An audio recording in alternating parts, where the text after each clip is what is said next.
आवाज आ रही है मेरी? Yes sir. तो हम लोग लास्ट क्लास में क्या डिस्कस किया था? लास्ट क्लास में डिस्कस किया था how to find how to find angle bisector.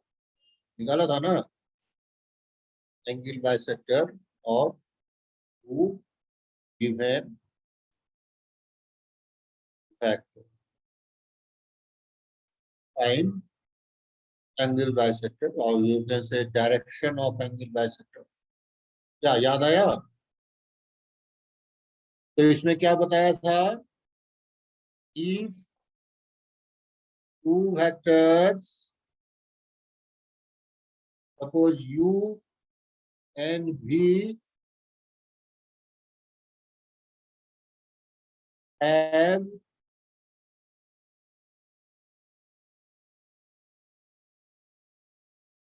चलिए, को पता नहीं है कि हमेशा टाइमिंग ये सेम ही रहता है अपना length.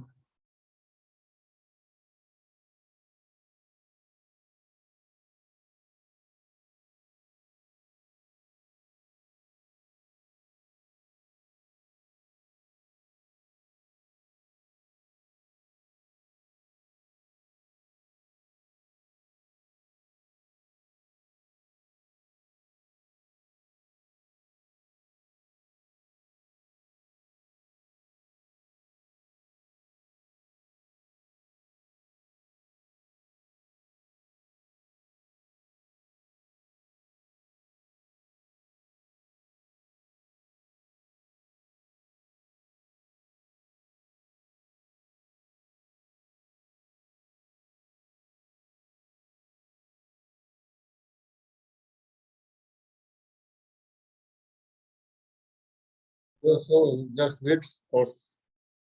So if two vectors u and v have same magnitude, जैसा मैंने बताया था magnitude, then angle bisector, will be in the direction of u plus v, right? If two vectors have the same magnitude, मतलब ये same magnitude का मतलब क्या होगा? u का मैग्नीट्यूड और v का मैग्नीट्यूड अगर same. Second point, if u magnitude and not equal to v magnitude, then direction, or you can say then angle bisector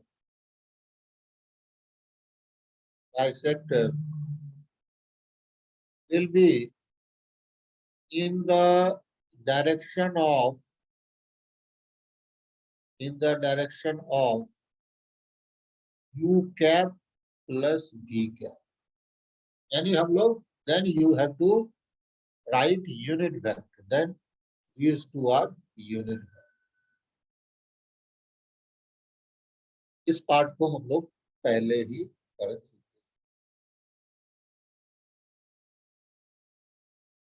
आने दो प्रांजलि को, फिर हम लोग आगे बढ़ेंगे। तो today we will discuss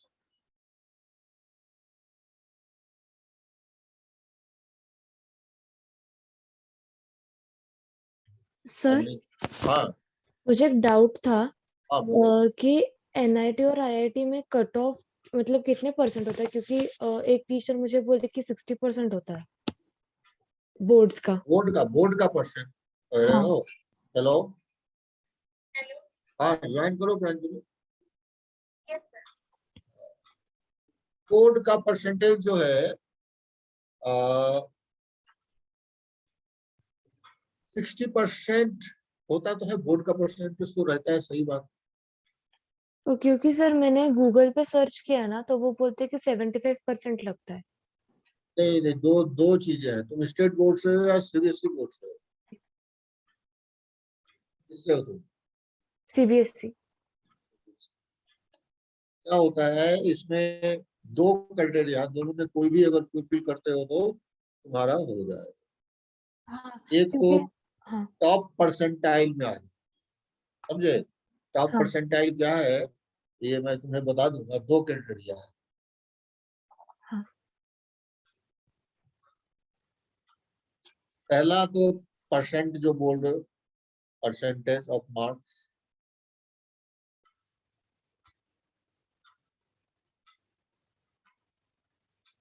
of marks ये होता है। और दूसरा होता है टॉप, लाइक मान लो टॉप परसेंटाइल टाइप, टॉप तुम 25% का, ऐसा, ठीक है?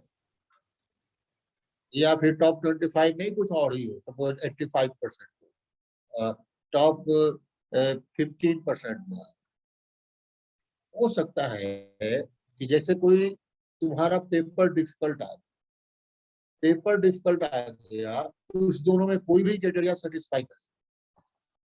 पेपर अच्छा डिफिकल्ट आ गया, तुम्हारा मार्क्स नीचे जा सकता है, हो सकता है मार्क्स तुमको 65 मार्क्स ही है, हाँ लेकिन तुम 15% क्राइटेरिया में आ गए, ठीक है? तो वो बोर्ड निकालता है क्या परसेंट क्राइटेरिया, परसेंटाइल जो कह सकते हो, परसेंटाइल की बात में है।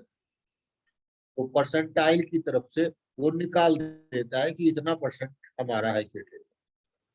तो इस दोनों में कोई भी अगर क्वालिफाई कर जाओगे तो तुम्हारा जो है जेई के लिए तुम्हारा कंडीशन फुलफिल हो। अच्छा लेकिन लास्ट ईयर ये क्राइटेरिया को ही हटा दिया, क्योंकि लास्ट ईयर कोविड ये सब था, तो इस हाँ दोनों क्राइटेरिया को हटा दिया था। कोई भी आपको कोई फर्क नहीं। हाँ। तो सर इस बार क्या होगा, मतलब आपको क्या लगता है, क्योंकि टर्म 2 की डेट आई है हमारी। हाँ तो वो तो देना है ना, तुम्हें एग्जाम दोगे ना, स्कूल से एग्जाम, मार्क्स तो अच्छे मिल जाएंगे तुम्हें, सेम स्कूल है, जिस स्कूल से पढ़ रहे हो उसी स्कूल से मार्क्स सारा डिसाइड होगा, तो मार्क्स तो हाँ अच्छे मिल नहीं ही सर, जाएंगे। हमारी स्कूल नहीं देती पूरे मार्क्स। कौन सा स्कूल है तुम्हारा? मिलेनियम। नहीं नहीं देंगे, सभी लोग दे रहे हैं तो वो क्यों नहीं देंगे? क्यों, किसी हाँ से लड़ाई की हो क्या स्कूल में? नहीं, वो कुछ नहीं है प्रॉब्लम, पर मतलब ऐसे फॉर नो रीजन पूरे मार्क्स नहीं देते, मतलब अगर गलती कुछ की है, लाइक असाइनमेंट्स में ये डिले बहुत हुए तो वो थोड़े तो कट करते। नहीं नहीं, प्रॉपर असाइनमेंट दो और प्रैक्टिकल करो, तो नंबर्स तो मिल ही जाएंगे, तुम चिंता मत करो, 80% तो मिनिमम आ ही जाए। हाँ हाँ कुछ भी कितना भी खराब होगा ना, और एक बात और, 10th में कितने मार्क्स है तुम्हारे? 92.8। तो फिर कोई टेंशन की बात नहीं है उसमें, जो है ना, जो मार्किंग सिस्टम बनने वाला है 12th का, हाँ उसमें तुम्हारा 10th का मार्क्स का भी वेटेज रहेगा, 10th मार्क्स का। मतलब कैसे, मतलब क्या ये, अब क्या इसमें बोल रहे हो एग्जैक्टली। 10th मार्क्स का जो है ना, कुछ वेटेज उधर से भी आएगा तुम्हारा, जो कैरी फॉरवर्ड होगा इसका मार्क्स। मतलब वो नॉर्मली, कंसिडरेशन में लेंगे क्या एडमिशन के समय। नहीं नहीं नहीं नहीं, 12th के मार्क्स में तुम्हारा 10th का मार्क्स कुछ कैरी फॉरवर्ड हो जाए। और जैसे मान लो अभी सपोज करो 12th में हो तुम, ठीक है, और हम्म तुम्हारी स्कूल में हो गई है लड़ाई, हम्म ठीक, हम्म मान हम्म लो हो गई लड़ाई, अब क्या तुम्हें फेल, स्कूल वाले तो फेल भी कर सकते हैं। हम्म लेकिन तुम्हारा 10th जबरदस्त है, और इस 10th में तुमने 92 परसेंटाइल लाया हुआ, हम्म। अब ये मार्क्स देखकर कैसे वो स्कूल वाले तुम्हें फेल करेंगे? हाँ नहीं नहीं, ऐसे मुझे कम फेल करेंगे? नहीं करने वाले वैसे नहीं भी। नहीं फेल, मैं एक बात बता रहा हूँ, कैसे तुम्हें 60% देंगे हाँ हाँ जबकि तुम 92% लेकर 10th में आए हो, हाँ ठीक है? तो ये कैरी फॉरवर्ड का बात है, क्योंकि अभी क्या हो रहा है कि स्कूल की जो कॉपी चेकिंग होने वाली है वो चेंज तो हो गई नहीं, इधर से उधर पहले चेंज होता था, हम्म तुम्हारे स्कूल के टीचर चेक नहीं करते थे, कोई और चेक करते थे, एग्जाम भी कहीं और होता था। हम्म तो ये सब चीज नहीं होगा, और कुछ इंटरनल मार्क्स भी उनके पास है, लाइक तुमने मिड, पहले क्या होता था, जो फाइनल एग्जाम हुआ उसी के बेसिस पे तुम्हें मार्क्स मिलता था, लेकिन इस बार ऐसा नहीं है। जो तुम्हारा इंटरनल असेसमेंट हो रहा है वो सब भी मार्क्स में काउंट होता जा रहा है, उसको भी काउंट करके पर फाइनल सर मार्क्स तुम्हारा एक्चुअली मिलने वाला है। अभी अभी हमारा टर्म 1 सब्जेक्टिव नहीं था, ऑब्जेक्टिव था। हाँ तो हाँ फिर ठीक है, सबको ऑब्जेक्टिव भी हुआ था। हाँ, ऑब्जेक्टिव हुआ था, ये क्राइटेरिया ही बनाया कि ऑब्जेक्टिव आप ले लीजिए, बच्चों को कहाँ बुलाएंगे। नहीं पर ठीक है, ऑफलाइन ऑफलाइन लेके ऑब्जेक्टिव लिया। ऑफलाइन का अभी देखो क्या आता है, ऑफलाइन हो सकता है ऑब्जेक्टिव सब्जेक्टिव हो। हाँ, ठीक है, तो तुमने तो पहले ही इतना एग्जाम दे दिया, तो उस बेसिस में ही तुम्हें मार्क्स मिल जाएगा। हाँ, हाँ, और सब्जेक्टिव में बस अच्छे अच्छे राइटिंग में लिखना है। हाँ, हाँ, राइट। ठीक, तो उसकी चिंता नहीं करनी है। अच्छे से प्रैक्टिकल ढंग से दो, प्रैक्टिकल में मार्क्स आ जाने चाहिए। इसका टीचर को खुश करना है। हाँ, हाँ। नहीं सर, मतलब वो तो ऐसे इमेज के बेसिस पे तो फुल है, पर मतलब ऐसे असाइनमेंट्स थोड़े मेरे डिले होते हैं ना, तो और नहीं वो कर लीजिए, असाइनमेंट थोड़े कर दीजिए। हाँ, जो भी नोटबुक तैयार करना होता है वो कर दो। हाँ, टीचर नाराज ना हो बस। हाँ, हाँ, तो अब हम लोग आते हैं ट्रिपल प्रोडक्ट। इस पे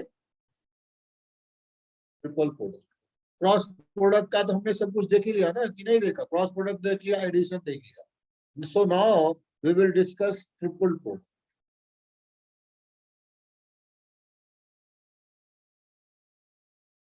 ट्रिपल प्रोडक्ट दो तरीके का होता है। क्या क्या होगा? एक स्केलर ट्रिपल प्रोडक्ट,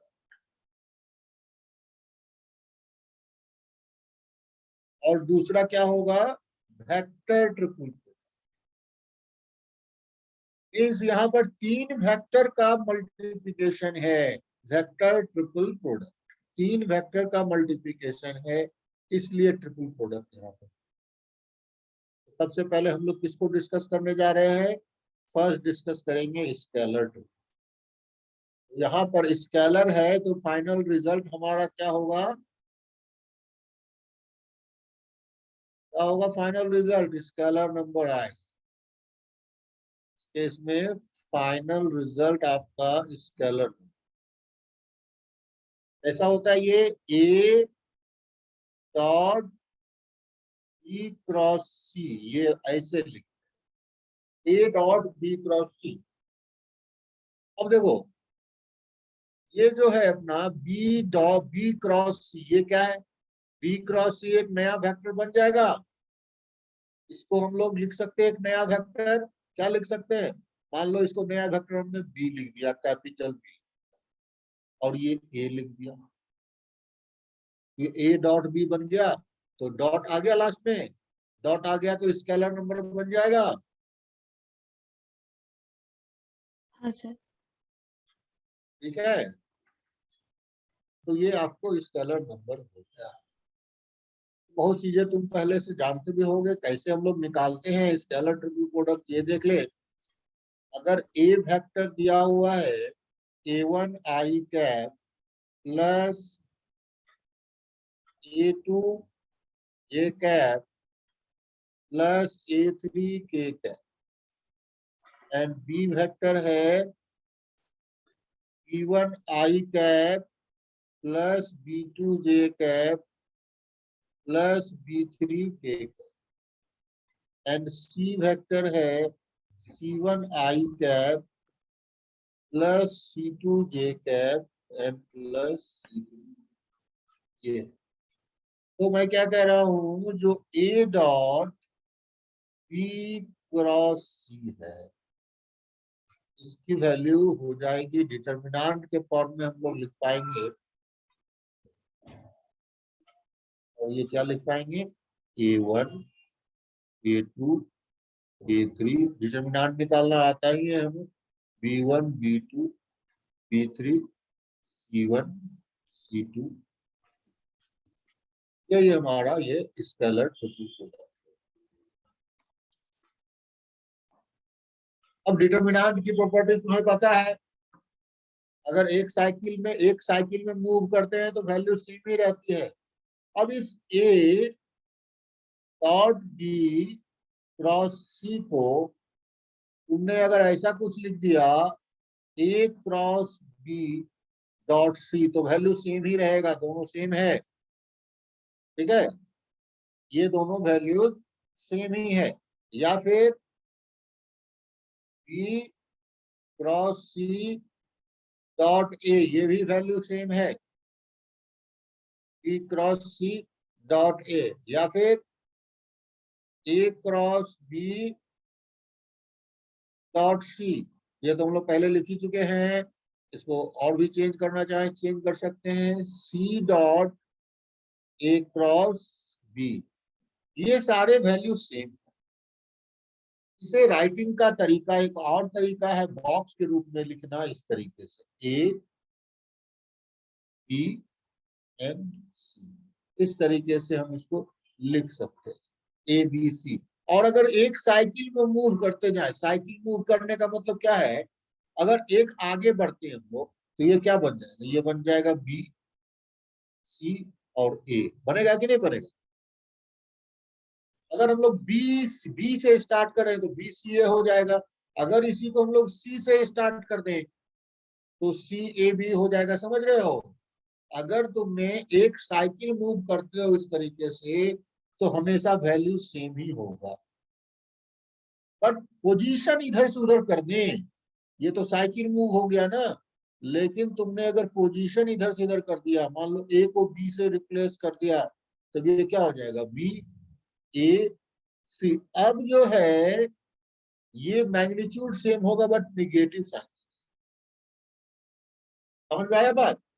अगर साइकिल को रिप्लेस किया फिर तो सेम वैल्यूज रहेगा, पॉजिटिव साइन भी रहेगा, लेकिन अगर तुमने दो प्लेस को रिप्लेस कर दिया तो निगेटिव साइन। तो स्केलर ट्रिपल प्रोडक्ट का कुछ एग्जांपल ले ले, हम लोग करेंगे। फाइन ए बी सी, इस तरीके से बॉक्स में अगर लिखा हुआ है तो स्केलर ट्रिपल प्रोडक्ट। अगर ए का वैल्यू दिया है 2i cap plus J cap minus 2k cap, और बी वेक्टर दिया है I cap plus 2j cap plus k cap, and C vector is 5i cap plus J cap minus k cap. चलिए जरा बताइए ABC कैसे होगा, determinant निकालना है। ए बी सी का वैल्यूज डिटर्मिनेंट के फॉर्म में पहले रखो और फिर आंसर लाओ।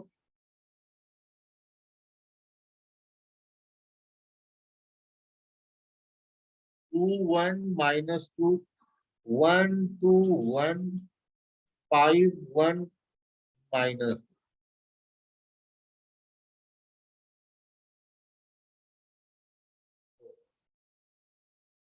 चलो निकालो वैल्यू।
सर 6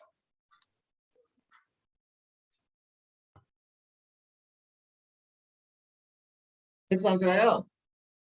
ये करें एक बार, कैसे होगा? 2 -2 -1, नेक्स्ट माइनस होगा -1 -5, ठीक है। फिर यहाँ -2 1 -10, तो पहला वाला हो गया -6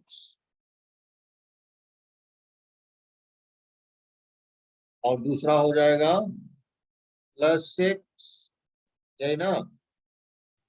और ये नो क्या हो सर, गया? माइनस ऑफ 1 into -6 है तो हाँ राइट माइनस ऑफ, राइट यहाँ राइट राइट। पर तो 18 सब है लिख आंसर दिया सर, मैंने कैलकुलेशन रॉन्ग किया। 18 है। तो +18, तो आंसर 18। ये एक स्केलर नंबर है। ठीक? एक और ट्राई करो। फाइन ए बी,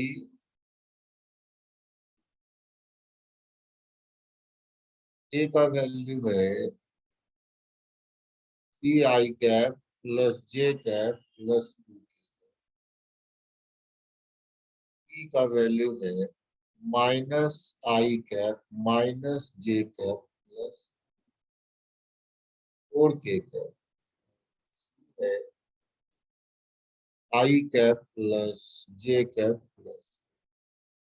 तो फाइंड करो एबीसी।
सर -10।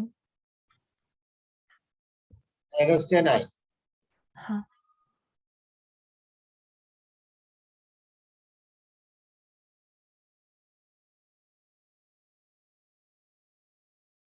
चेक करते हैं। 3 1 2 है, -1 -1 4 1 1।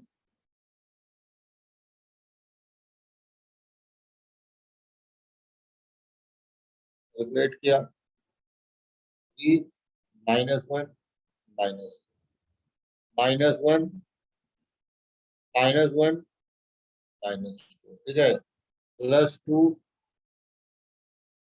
-1 प्लस, तो ये तो हो गया -15, ये हो गया +5,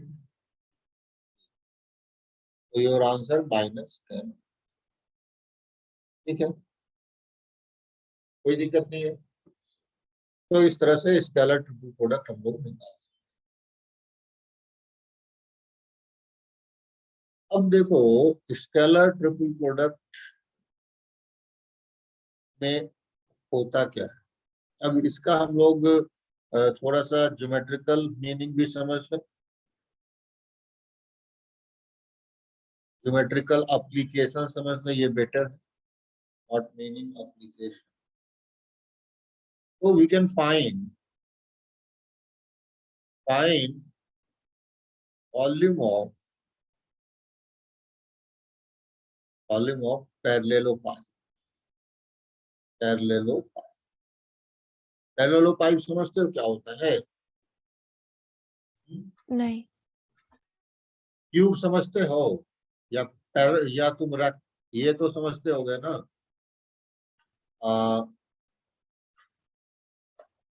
क्यूबॉइड को समझते हो? क्यूबॉइड हाँ, तो सभी समझते हो ना, पक्का ना? क्यूबॉइड में तो कोई दिक्कत नहीं आनी चाहिए। हाँ, तो मान लो ये मैंने क्यूबॉइड ही बना। क्यूबॉइड में जितने एंगल्स होते हैं वो सब के सब क्या होते हैं, 90 डिग्री होते हैं, राइट? हम्म, क्यूबॉइड के सारे एंगल्स क्या होते हैं, 90 degree. Hmm,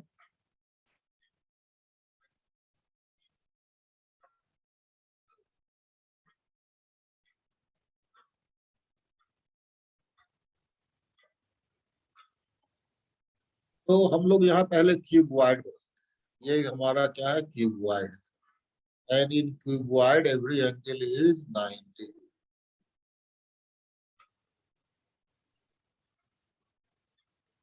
it is your cuboid. तो क्यूबॉइड का तो अगर ये साइड मान लो ए है, ये बी है और ये सी है, तो इसका वॉल्यूम तो तुम्हें पता ही होता है। क्या हो जाता है, ए बी सी हो जाता है, यही ना? है? हाँ सर, बोलो। हाँ सर, लेकिन पैरेलल पाइप में क्या होता है, समझ लो इस क्यूबॉइड को बेस में पकड़ के स्ट्रेन दे दिए। फिजिक्स में सर ने पढ़ाया पढ़ाया होगा ना, स्ट्रेन।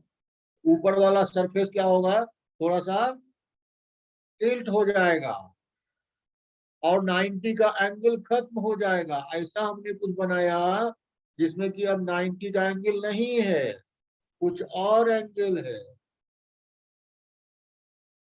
एंगल जो है हमने बदल दिए, ठीक है? ये एंगल अपना 90 नहीं है, कुछ और ही एंगल। तो इससे ज्वाइन किया है, और अब जो शेप बनेगा वही हमारा क्या कहलाएगा, ये जो आप शेप देख रहे हो ना, ये शेप इज योर क्यूब। ठीक है? ये हमारा क्यूबॉइड है। In cuboid, sorry, in parallelepiped, parallelo in parallelepiped angles were other than other than 90 degree. तो हो सकता है एक एंगल अल्फा, जैसे अल्फा मान लो हमारा 30 डिग्री हो जाए। बीटा जो है पॉसिबल है कुछ 40 डिग्री हो जाए, और गामा कुछ अनदर हो जाए। ठीक है? इस तरीके का पॉसिबिलिटी है। तो तुम क्या कहते हो, ये सब नहीं कहते हो, उसी टाइप का कुछ होता है।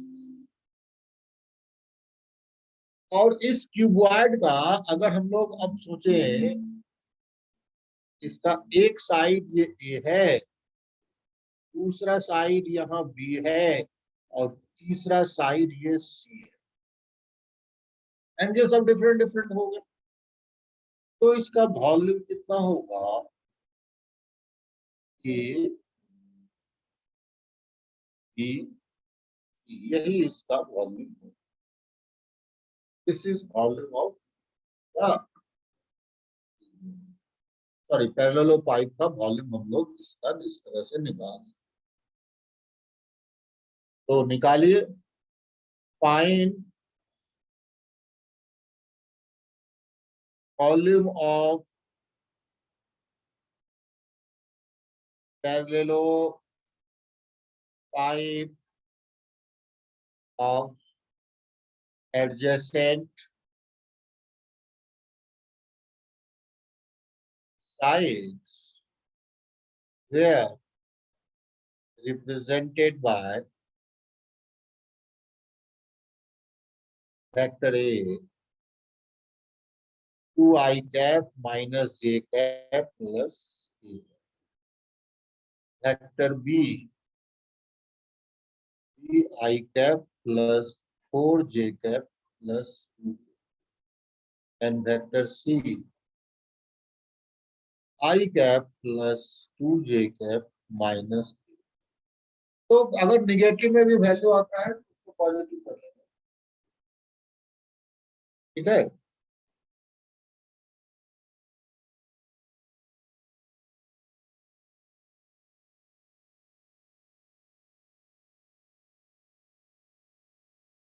तो अगर वैल्यू सपोज करो निगेटिव में आ गया तो घबराने की बात नहीं है, आप उसको पॉजिटिव में कर।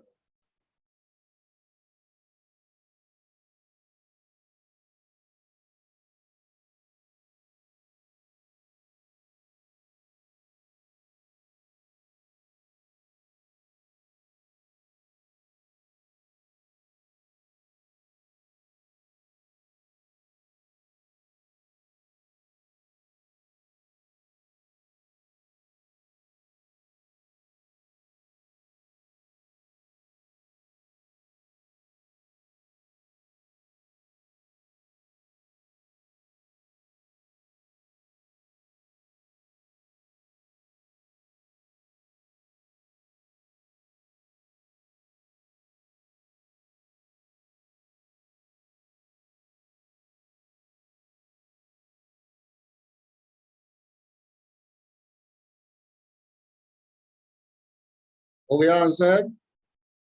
तो your volume will be A B C box, इसको बॉक्स के रूप में हम लोग बॉक्स कहते हैं। -27 होगा, सॉरी मतलब सॉरी 27 होगा। तो आंसर तुम्हारा 27 27 आता है। तो इसको मॉड लगा लो इसके बाहर, तो तुम्हें समझ में आएगा। हमेशा हम लोग आंसर जो भी बोलेंगे पॉजिटिव में ही बोलेंगे। तो आपने आंसर क्या निकाला है? 27। 27 क्या बोलेंगे? क्यूबिक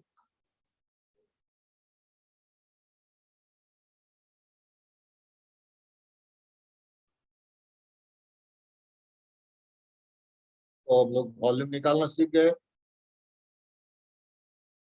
अब देखो, कभी ऐसा भी हो सकता है कि तुम्हें ये एक पैरेलल पाइप दे दिया, ये पैरेलल पाइप, और इसका ए वेक्टर दे दिया है और ये बी वेक्टर, सी वेक्टर मान लो यहाँ पर, ये पोजीशन तुम्हारा सी। इस तरीके से तो पैरेलल पाइप तो बना ही होगा। पैरेलल पाइप बनाने में तो दिक्कत आनी नहीं है। कैसे करेंगे पैरेलल पाइप बनाने के लिए? हम लोग को इस तरीके से इसको थोड़ा सा ऐसे, फिर ऐसे, इस तरीके का हमारा होता है।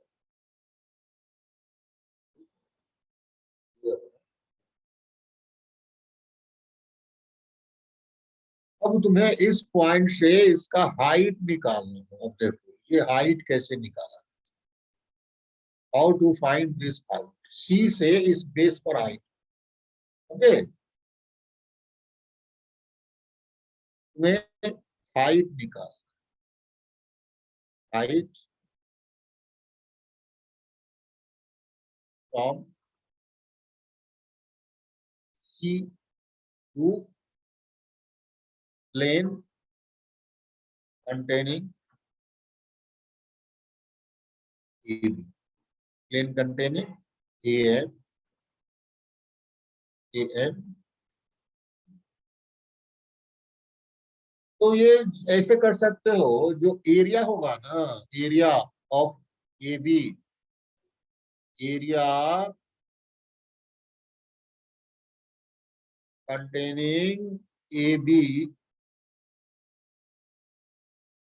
इनटू हाइट जो होता है, हाइट ये भी वॉल्यूम ही होता है,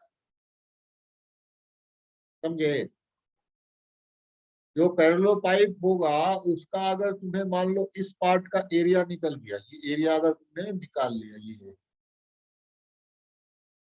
ठीक, और इसके ऊपर एक और प्लेन है, और हम इसके बीच का हाइट, ये हाइट निकालना चाहते हैं, ये हाइट, तो कोई दिक्कत नहीं है, निकाल सकते हैं। क्या क्या बताया मैंने? ये जो वॉल्यूम बनेगा, यानी इसको इससे ज्वाइन करोगे, ये ज्वाइन करोगे, इस तरह से एक वॉल्यूम बनेगा ना जी। ये जो वॉल्यूम होगा, ये पूरा वॉल्यूम क्या होगा, ये वाला वॉल्यूम देखिए, ये जो वॉल्यूम है, इस पूरे पार्ट का जो वॉल्यूम बनेगा अपना, ये क्या होना है, नीचे वाला area into height.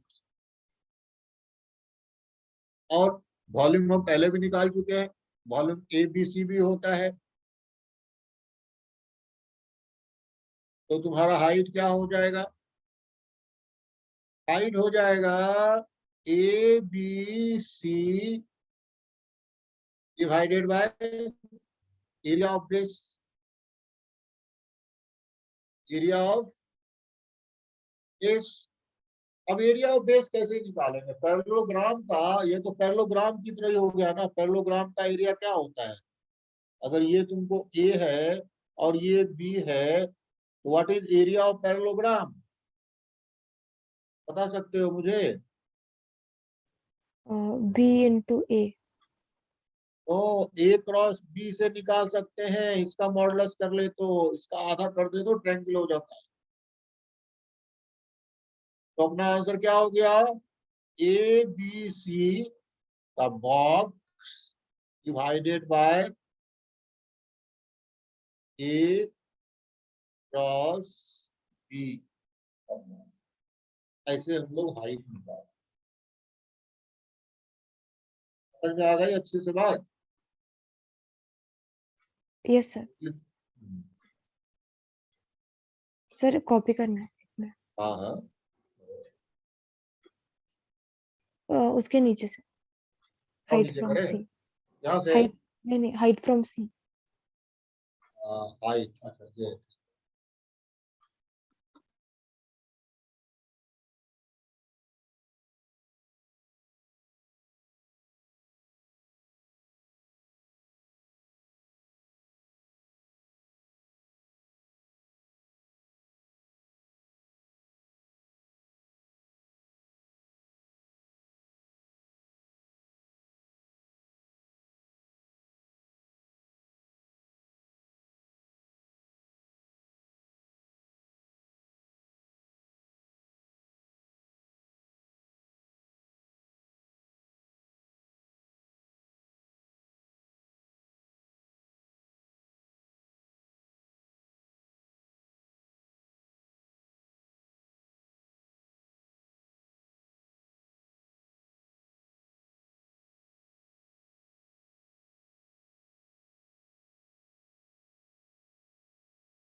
Sir scroll down. हो गया।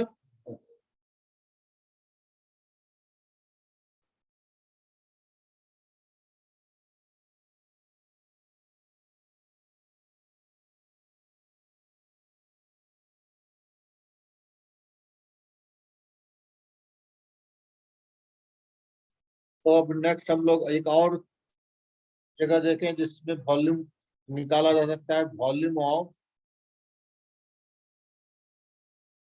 टेट्राहेड्रन। टेट्रा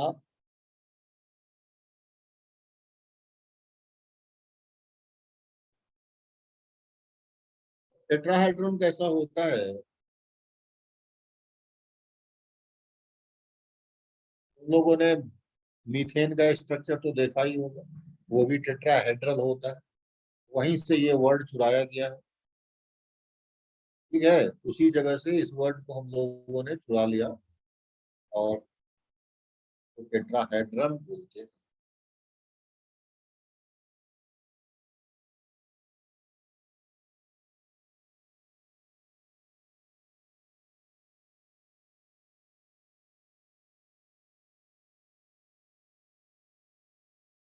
ये जो आप स्ट्रक्चर देख रहे हो यही तुम्हारा समझे, जस्ट जस्ट लाइक सारे साइड इसके ट्रायंगल है। ऐसा शेप तुम लोगों ने देखा भी होगा, हो सकता है प्रिज्म जैसा है जिसमें कि सारे साइड ट्रायंगल है। अब इसमें मीथेन जैसा क्यों है, बीच में ठीक इसके सेंटर ऑफ ग्रेविटी के अंदर एक कार्बन डाल दो और हर पोजीशन में हाइड्रोजन डाल दो तो ये मीथेन का शेप बन जाए। मतलब ये हुआ कि अगर तुमने यहाँ पे कार्बन डाल दिया इस पोजीशन पे और हर कॉर्नर पे अगर तुमने हाइड्रोजन डाल दिया, then it will become a shape of. तो इसका वॉल्यूम कैसे निकालेंगे, ये अगर ए साइड है, ये साइड तुम्हारा अगर बी है और ये side C, then volume will be 1/6 EBC। Parallelogram का 6th पार्ट जो है टेट्राहेड्रन का वॉल्यूम, हेड्रन का वॉल्यूम। तो इसके लिए अलग से एग्जाम्पल देने की तो जरूरत है नहीं, समझ गए हो। हाँ सर। ठीक है, अब मान लिया कि कभी तुमने वॉल्यूम निकालने का ट्राई किया and if you find that if you found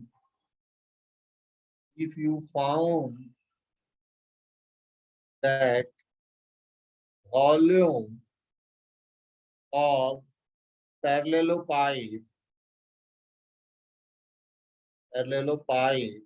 is 0, अगर आपने वॉल्यूम ऑफ पैरेललोपाइप 0 फाउंड किया, so what does it mean,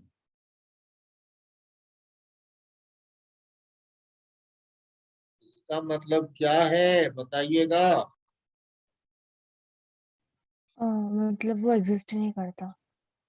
मतलब वो वॉल्यूम बनेगा नहीं। वॉल्यूम कब नहीं बनेगा, देखिए अगर वो इस तरीके से होता, ए इधर होता और बी इधर होता, ठीक है, और सी अगर थोड़ा सा इधर रहता तब तो हमेशा ही वॉल्यूम बन जाता। लेकिन ये जो आप सी देख रहे हो, ये सी ए और बी के ही प्लेन में अगर आ जाए, समझ रहे हो, अगर ये इसी प्लेन में आ गया, in the plane of A and B, then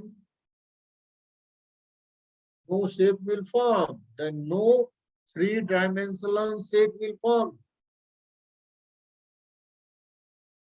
अब कैसे थ्री डायमेंशनल पड़ेगा, no three dimensional shape will form, नहीं करेगा क्योंकि वो दोनों एक ही, तीनों एक ही प्लेन में आ गए। तो आप क्या कह सकते हो, so in this case you can say A B and C are in same plane. और जब सेम प्लेन होता है तो उसके लिए एक और वर्ड है कोप्लेनर। दो वेक्टर था तो हम लोग किसकी बात कर रहे थे, कोलिनियर की बात कर रहे थे या पैरेलल की बात कर रहे थे। तीन वेक्टर की बात है तो हम लोग उसको कोप्लेनर का सिचुएशन बन सकता है, और जब भी कोप्लेनर होगा तो स्केलर ट्रिपल प्रोडक्ट क्या होगा, उसका 0। तो ऐसा अगर होता है then three vectors are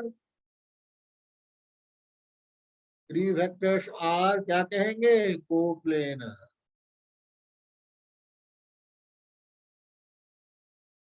समझे? Yes sir. जैसे तुम देख सकते हो, अगर हम यहाँ पर ए लिख देते हैं, एक आई कैप लिख दिया, ठीक है, और बी को लिख दिया जे कैप, और सी वेक्टर लिख दिया है क्या, 2i cap plus 3j cap. सब देखिए, ये तीनों का तीनों वेक्टर जो है ना, all these 3 vectors lies in xy plane. करेगा कि नहीं बोलो, क्योंकि आई जे ही यूज किए ना, तो यस ये सर। तीनों एक्स वाई प्लेन में लाई करेगा, देखने से ही पता चल गया। तो क्या कहेंगे, दे आर कोप्लेनर। हम लोग को देख के ही पता चल गया। लेकिन कोई अगर नहीं अभी स्टार्टिंग फेज में है, तो उसको क्या चेक करना चाहिए, उसको चेक करना चाहिए ए बी और सी। ए बी सी क्या होना चाहिए इसका, बोलो, 0 होना चाहिए कि नहीं। Yes sir. A B C 0 check कीजिए। यहाँ पर ए हम लोग ऐसे लिख सकते हैं, ए को क्या लिख सकते हैं, आई कैप प्लस 0 जे कैप प्लस 0 के कैप। बी वेक्टर को क्या लिख सकते हैं, 0 आई cap plus J cap plus 0 के कैप। और सी वेक्टर को क्या लिख सकते हैं, 2 आई कैप प्लस 3 जे कैप प्लस 0 के कैप। अब तुम निकाल सकते हो एबीसी आसानी से, और जरा चेक करो।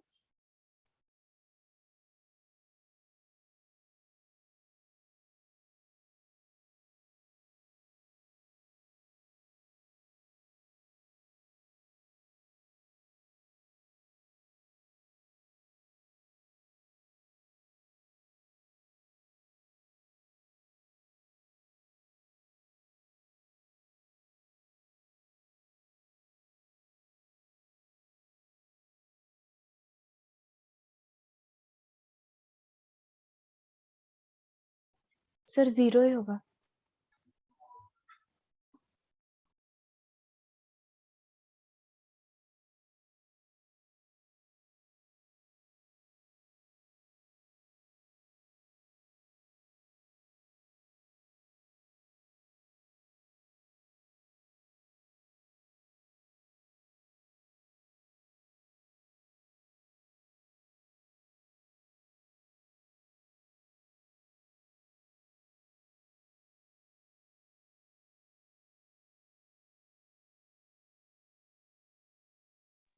जीरो ही होगा सर। 0 आ रहा है ना, हाँ। नहीं है 0, ऐसे में हम लोगों को चेक करने की जरूरत नहीं है। लेकिन कुछ क्वेश्चन तुम्हें पूछ सकता है, जैसे कि क्वेश्चन मैंने दे दिया, मान लो फाइंड वैल्यू ऑफ एक्स, ऐसा क्वेश्चन आ सकता है जेई मेन में, find value of x so that A 2i cap plus 4j cap minus K cap, B I cap plus J cap plus 2k, and सी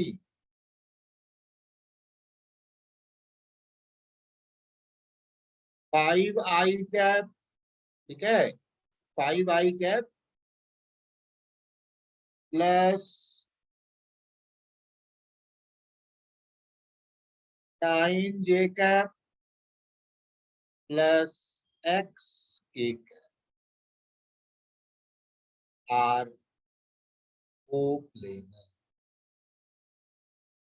ये question अगर क्या करना है, तुम्हें बस स्केलर ट्रिपल प्रोडक्ट निकाल ले और इसको 0 के बराबर करके देखो।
या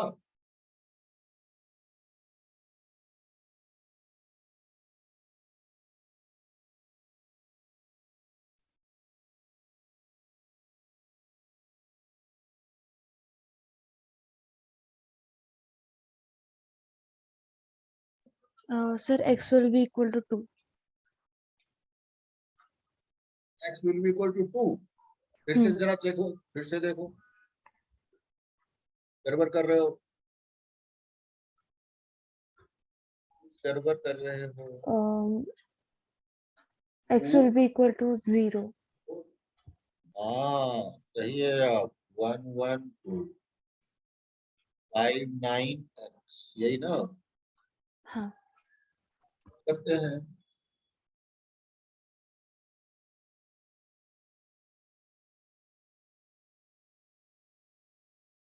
इसकी वैल्यू होनी चाहिए 0। तो सबसे पहले किससे स्टार्ट करें, 2 से, तो 2 इंटू एक्स माइनस 18, फिर -4 एक्स -10, फिर -1 9 -5, it is 2x -36 -4x +40 -4. So this is -2x and +0 equal to 0. तो x का वैल्यू कितना आ गया, x आसान है ना।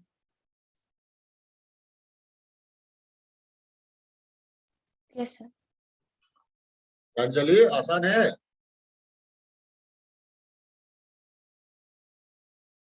हम लोगों ने स्केलर ट्रिपल प्रोडक्ट का यूज किया, कभी भी 3 वेक्टर कोप्लेनर है।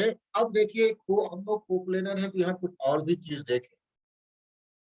जैसे कि हम लोग देखे थे कि 2 वेक्टर्स अगर लीनियरली डिपेंडेंट है, पढ़ा था हमने ना, इसको हम लोग पहले पढ़ चुके हैं। If 2 vectors are linearly dependent, पढ़ा था ये हम लोगों ने, डिपेंडेंट की बात कर रहा हूँ, इंडिपेंडेंट नहीं, डिपेंडेंट पढ़ा था। 2 vectors are linearly dependent, याद आया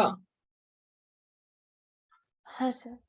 क्या मतलब था, कब 2 वेक्टर लीनियरली डिपेंडेंट होता है, जबकि A vector can be written as scalar multiple of B, तभी तो होता है ना, याद आया। हाँ सर. इसका मतलब हो गया A and B are collinear और पैरेलल, क्योंकि 2 वेक्टर्स में, वेक्टर के केस में कोलिनियर और पैरेलल का मीनिंग सेम होता है, बताया था ना, याद आया। हाँ सर. समझोगे कोलिनियर या क्या है, पैरेलल दोनों अलग अलग चीज है, लेकिन हमने क्या बताया था, वेक्टर को पैरेलल शिफ्ट कर सकते हैं। यहाँ हाँ अगर सर. ये दोनों वेक्टर यहाँ पर है और यहाँ पर है, तो इसको शिफ्ट करके हम लोग यहाँ पर ला सकते हैं, तो हो गए कोलिनियर।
अब हम लोग अगर 3 वेक्टर्स के बारे में बोले, when 3 vectors are linearly dependent, dependent का मतलब होता है one vector can be written as linear combination of other. So when 3 vectors are linearly dependent, when 3 vectors are linearly dependent, so it means you can write a third vector as linear combination of other two. यही मतलब होता है. क्या मतलब हुआ? You can write third vector as linear combination of other two. ठीक है. और ये कब होगा? It is possible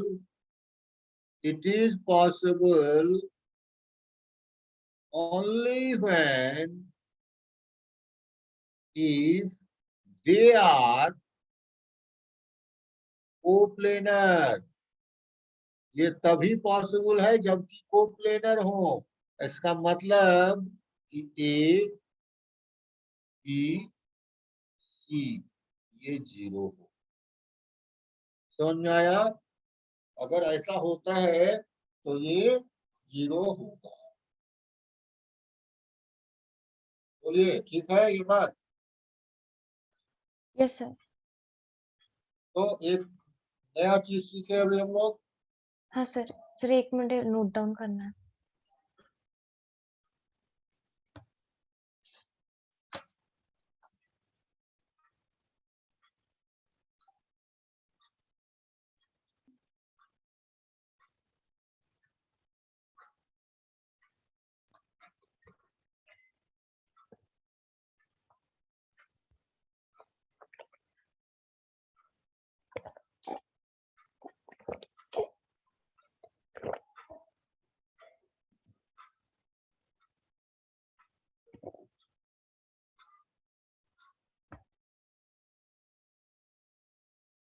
क्या?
Done sir.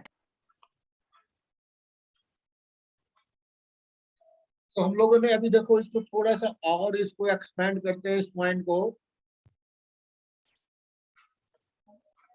अगर तुम्हें एक वेक्टर लिखना हो, if a vector in the plane of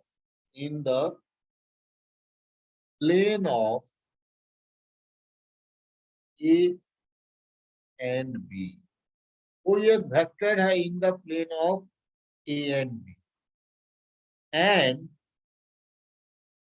vector is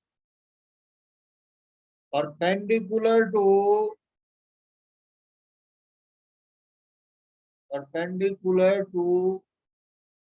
vector A. वो क्या है? परपेंडिकुलर है वेक्टर A के. कितना दिया? Write down that vector. Write down direction of that vector, ऐसा भी हो सकता है, या राइट डाउन वेक्टर, इतना ही होगा। क्या होगा वो फैक्टर, ये तुमसे पूछा था। तो सबसे पहले हम लोग एज्यूम कर रहे, लेट सॉल्यूशन देखिए कैसे होगा। सॉल्यूशन ऐसा क्वेश्चन आएगा, जेईई मेन में बहुत आ चुका है इस बार। लेट वेक्टर इज सी, मान लिया उस वेक्टर को सी। सी वेक्टर आप क्या लिखोगे, लैम्डा ए प्लस म्यू बी लिख सकते हो कि नहीं, बताओ। क्योंकि क्या है, ये क्या कह रहा है, हाँ सर। In the plane. अगर इन द प्लेन हो गया तो क्या हो गया, लीनियर डिपेंडेंट हो गया, है कि नहीं। देखिए वर्ड का मतलब लीनियर डिपेंडेंट। नेक्स्ट स्टेटमेंट क्या कहता है, ये जो सी वेक्टर है ये परपेंडिकुलर है, किसके परपेंडिकुलर है, तो ए वेक्टर, देखिए ये कह रहा है ना, and vector to perpendicular, and vector is perpendicular to A. तो इसका मतलब क्या होगा, सी डॉट ए क्या होगा, बोलो, 0 होगा। हाँ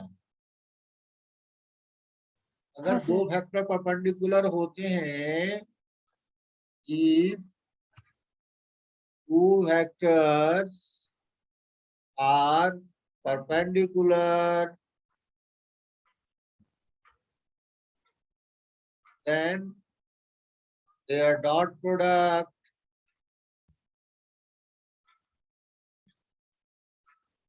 इक्वल टू 0। ये तो बड़ा सिंपल सा कॉन्सेप्ट है। तो क्या करें यहाँ पर, इसमें हम लोग करते हैं apply dot product, dot product of A, both side. ये तो कर सकते हैं ना जी, बोथ साइड डॉट प्रोडक्ट। तो क्या हो जाएगा, ए डॉट सी हो जाएगा, और यहाँ क्या हो जाएगा, लैम्डा ए डॉट ए हो जाएगा, plus mu A dot B हो जाएगा। ए बी तो तुम्हें पता ही होगा ना, ये हो गया 0। तो यहाँ से लैम्डा ए डॉट ए को मॉड ए स्क्वायर कहते हैं, और plus mu A dot B. तो देखिए क्या निकला, क्या तुमने यहाँ से म्यू का वैल्यू निकाल लिया। म्यू का वैल्यू क्या हो जाएगा, minus lambda mod A square divided by A dot B, होगा कि नहीं होगा, लैम्डा का वैल्यू, म्यू का वैल्यू इतना आ गया। Yes sir. तो अब ये म्यू का वैल्यू पुट कर देते हैं इक्वेशन। तो C equal to lambda A vector minus lambda हो जाएगा mod A square divided by A dot B, और ई वेक्टर लैम्डा को बाहर कर सकते हैं या नहीं कर सकते, हाँ सर। लैम्डा को बाहर कर सकते हैं। तो क्या है, A minus mod A square divided by A dot B E vector. ठीक, अब देखो इस केस में तुम्हारा एक जो है देख रहे हो, ये मॉड तो हो गया ना, लैम्डा को हटा भी दे तो क्या फर्क पड़ता है, डायरेक्शन तो मिल ही जाएगा। हाँ sir.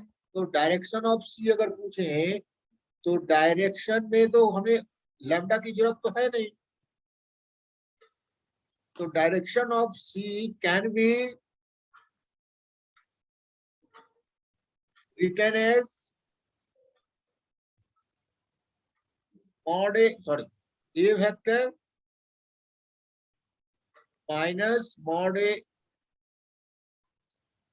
A square divided by A dot B, और बी वेक्टर ऐसे हम लोग चाहे तो लिख ही सकते हैं, कोई दिक्कत नहीं आने वाली।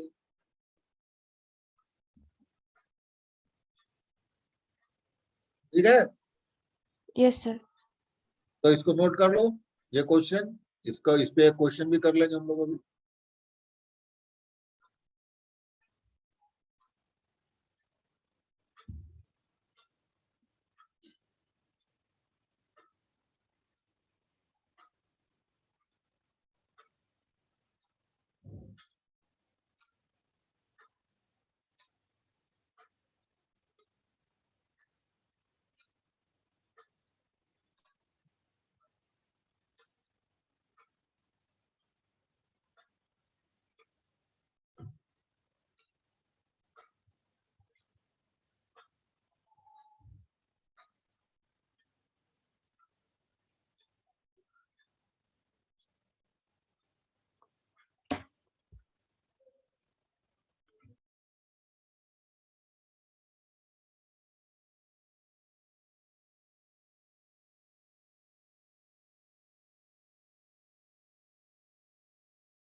Sir scroll down.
Sir scroll down.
Done sir.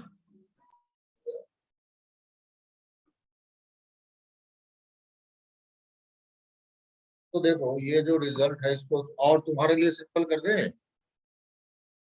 ये जो रिजल्ट है इसको और सिंपल हम लोग कर सकते हैं। देखिए कैसे क्या करते हैं। ये पता है कोई भी वेक्टर ए है इसको मॉड ए और ए कैप लिख सकते हैं कि नहीं। दूसरा वेक्टर बी है तो इसको मॉड बी और बी कैप लिख सकते हैं कि मैग्नीट्यूड इनटू यूनिट वेक्टर।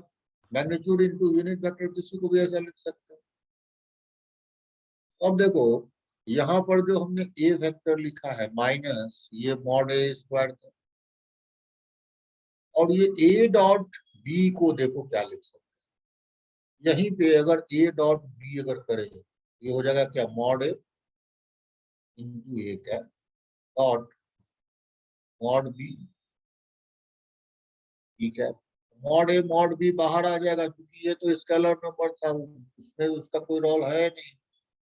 और यहाँ ए डॉट यानी वो नीचे वाले को तुम क्या लिख सकते हो, उसको लिख सकते हो mod A mod B A cap B cap, और यहाँ बी है। देखो ये और ये कैंसिल हो गया। अब फिर से तुम चाहो तो मॉड ए को कॉमन निकाल लो। ये हो गया A vector divided by mod A minus B vector divided by mod B, और नीचे यहाँ क्या आ गया 1 बाय ए कैप। तो फिर इसका कोई रोल नहीं है डायरेक्शन के लिए, डायरेक्शन के लिए तो इसका कोई रोल है ही नहीं। तो अब इसको क्या लिख सकते हैं, इसको लिख सकते हैं ए कैप। ये हो जाएगा यूनिट वेक्टर ए कैप, और यहाँ 1 bye A cap dot D cap, और ये बी कैप। बस इतना सा छोटा सा बन गया अपना। यही हो गया डायरेक्शन ऑफ क्या, direction of vector perpendicular to perpendicular to B, perpendicular to B था ना। हाँ perpendicular to B and in the plane of A and B, and in the plane of A and B. ये देखो कितना आसान result में conversion हो गया। ये कहीं भी मिलेगा यूनिट में कन्वर्ट। ओके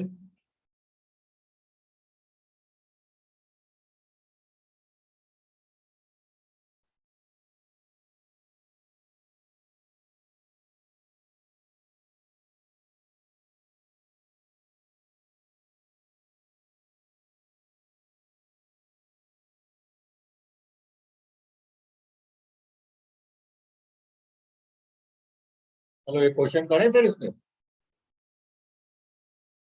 लास्ट क्वेश्चन, फिर उसका छोड़ें। Find find A vector in the plane of A 2 I cap plus J cap plus 2K cap, and B minus I cap plus 2J cap and plus we have here we find a vector in the plane of this and perpendicular to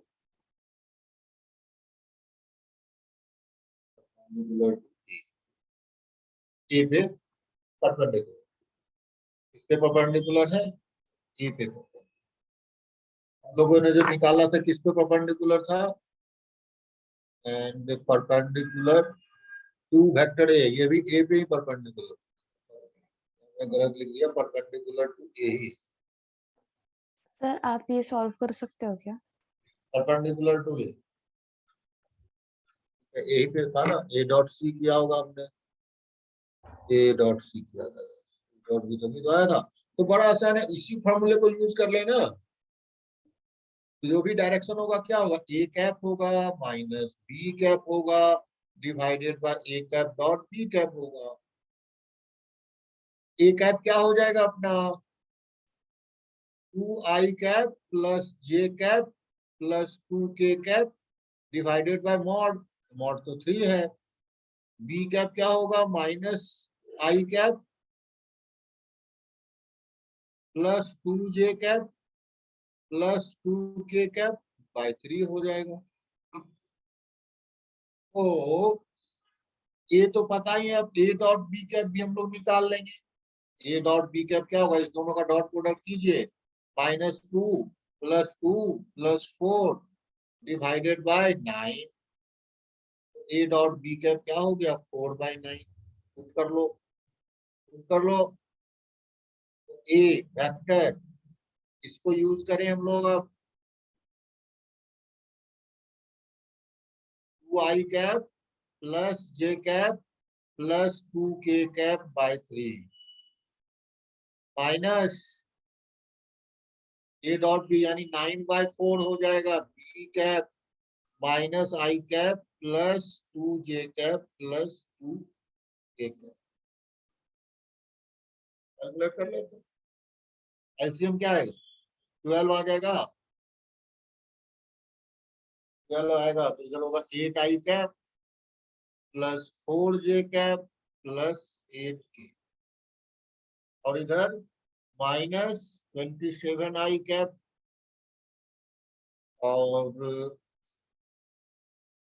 और ये plus हो जाएगा 27i cap, सही है। और ये फिर तुम्हारा 27 × 2 -54j कैप -50, कैलकुलेट करो, ये हो गया तुम्हारा 35 -50j cap and -46k cap divided bye 2, इसी से कैंसिल तो होगा, यही पार्ट तुम्हारा रह जाएगा। लेकिन चूंकि तुम्हें डायरेक्शन चाहिए था, तो डायरेक्शन के लिए ये 12 को हटा भी दो तो कोई फर्क पड़ता नहीं, तो तुम सिंपल लिख सकते हो, वेक्टर क्या होगा, कोई नंबर मल्टीप्लाई कर दो वेक्टर को लैम्डा से, क्योंकि बहुत सारे वेक्टर आएंगे ना, -50j कैप -46, समझ में आया बात। तो चूंकि because infinite number of vectors होंगे, अब तुम सोचो, अगर एक प्लेन लाइन ये है और एक वेक्टर ये है, इस पे परपेंडिकुलर तो ये भी वेक्टर होगा, ये भी वेक्टर होगा, ये भी वेक्टर होगा, सब तो होंगे ना, यस इसलिए सर। हमने लैम्डा से मल्टीप्लाई कर दिया। लैम्डा क्यों मल्टीप्लाई हुआ जानते हो कि नहीं, क्योंकि हाँ। You can have infinite number of such vector, हो गया, तो नोट कर लो ये।